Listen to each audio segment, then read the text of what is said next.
Salut, c'est Arnaud. Aujourd'hui, j'ai 5 hacks très utiles à vous partager, mais vous l'avez vu dans le titre. Alors, le numéro 1. Ça vous est peut-être déjà arrivé de vouloir cloner un nul. Donc, par exemple, vous avez un nul ici, en forme, je sais pas, de pentagone, et vous le mettez dans un cloneur. Et ensuite vient le moment où on a envie d'apply le cloneur en appuyant ici. Et lorsqu'on le fait, eh ben, tous les nuls disparaissent. Apparemment, CinemaCAD ne veut pas qu'on apply des nuls. Comment on fait? Il existe une solution toute simple en fait. C'est que en dessous des nuls, là, on mette n'importe quel objet, par exemple un cube. Donc vous voyez, là, si on lui donne une taille plus petite, on voit qu'on a bien des cubes contenus dans les nuls. Et là, lorsqu'on apply le cloneur, on voit qu'on a tous nos nuls qui sont restés, parce que dès qu'il y a de la géométrie dans un cloneur, CinemaCAD la garde évidemment. Et maintenant, vu qu'on n'a plus besoin des cubes, on va dans l'outil de recherche, on tape cube, on les sélectionne et on les supprime. Et on a bien réussi à cloner nos nuls. Deuxième conseil. Si vous avez tous ces objets et que vous avez envie de leur donner le même nom, ne vous embêtez pas à retaper le nom à chaque fois ici. Vous pouvez tous les sélectionner là, aller dans Basic et Name, et là vous choisissez nom. Et voilà, ils ont tous le même nom. Conseil numéro 3. Si maintenant que vous avez renommé, vous avez envie de numéroter, vous n'allez pas le faire un par un comme ça.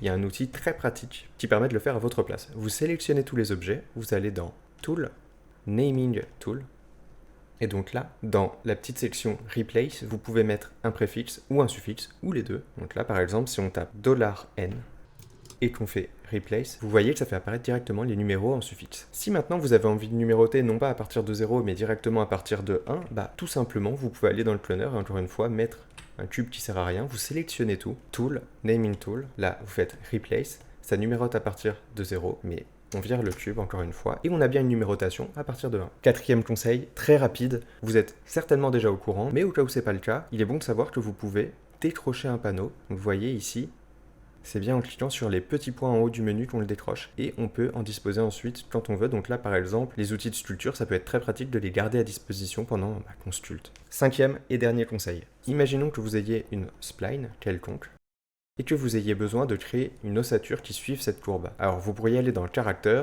Joint Tool, et vous embêter à essayer de créer des os qui suivent la courbe, ensuite les replacer, etc. C'est un petit peu chiant à faire. Surtout quand on sait qu'il existe cet outil qui permet de sélectionner la courbe, d'aller dans Character, Convert, et là vous allez Spline to Joint. Et ça crée directement les os sur chaque point de votre courbe. Ça peut être pratique si par exemple vous faites un serpent, un poisson, des choses comme ça. Et l'inverse est aussi possible, On peut très bien avoir les joints, aller dans Character, Convert et Joint to Spline. Et ben voilà, j'espère que ces petits conseils vous ont été utiles. Bonne animation dans Cinema 4D et à la prochaine. Je me suis permis un petit dab.